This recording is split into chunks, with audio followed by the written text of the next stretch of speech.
the schools.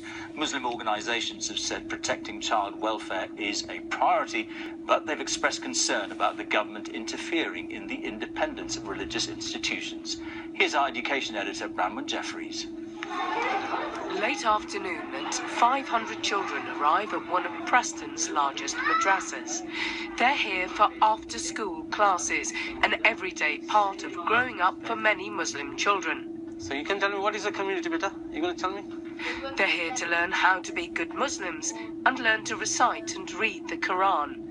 Under government plans, any regular teaching like this will be regulated. I sat down with a head teacher, a volunteer and a mum. Do they accept madrasas should be inspected to make sure extremist views aren't being taught?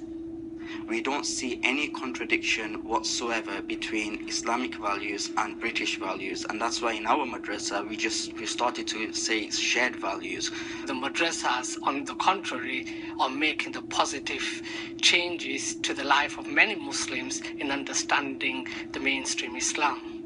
Ridwana says radicalisation happens on social media, not in madrasas. The curriculum really fits into David Cameron's big society and about making a difference in the community cohesion and integration. Madrasas, that's what madrasas are all about. So if he wants to tackle the issue of terrorism and extremism, it needs to come from a very different angle.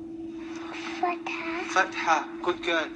From the age of 4 upwards, the religious instruction in madrasas is very much part of the normal weekly routine for British Muslim children.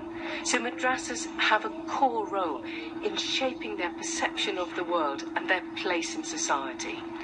And there are concerns about some teaching happening in backstreet settings, about narrow, intolerant views and children being hit. It's equally important, I would say, to make sure that they're not exposed to extremist teaching either. We owe a duty of care to all the children in this country so that they are brought up to respect values of democracy, freedom, tolerance, and human rights. To the class. The government wants to reach further into the lives of British Muslim children. It will have to work hard to convince their parents it's in their best interests.